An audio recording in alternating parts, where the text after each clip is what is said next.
Well, hey there, it's Lisa K here. I want to talk about two trusts today: revocable trusts and irrevocable trusts. Revoking means that you can keep that trust or you can terminate it.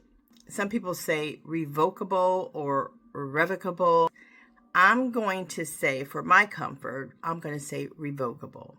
So a revocable trust, often called a revocable living trust, is a type of trust that a trustee can make changes to, can even terminate that trust without the consent, permission of the beneficiaries who are named in the trust, right?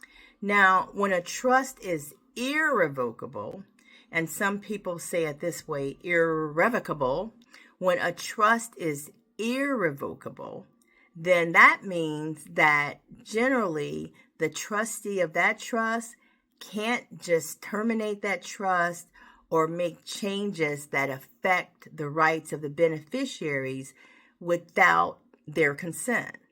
Because in an irrevocable trust, which means that you can't just go and change it willy-nilly, you generally will need the consent of the beneficiaries to make changes. Their interests are vested, right? They have an interest that is already spelled out in the trust, and irrevocable, meaning you can't just change it without their consent. So why do people choose a revocable trust over an irrevocable trust? It just depends. I practice law, and the trusts that I mainly do for people are revocable living trusts. And the reason why most of my clients go with the revocable trust is because they're interested in avoiding probate court.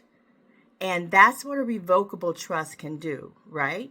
You set that trust up, you transfer the assets into that trust, and you allow the trust to distribute those assets upon your death.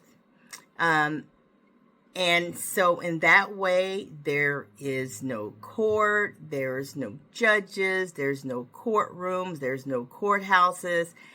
And most people are really happy with that process. And it's private because your business is not in the courts, right?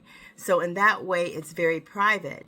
The people who mainly go for irrevocable trusts are people who are more concerned about asset protection.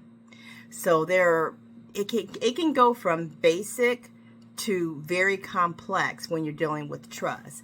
So when you're dealing with an irrevocable trust, irrevocable, you're dealing with that type of trust mainly for asset protection, to protect assets within that trust from creditor claims, right? Again, because it's in a trust, it maintains some privacy from the public, and it makes it harder for creditors to generally find the assets. So those are the two basic type of trusts, and those are some of the reasons why people will go with irrevocable or irrevocable versus revocable or irrevocable trusts. Okay, I'm Lisa K. Crawford.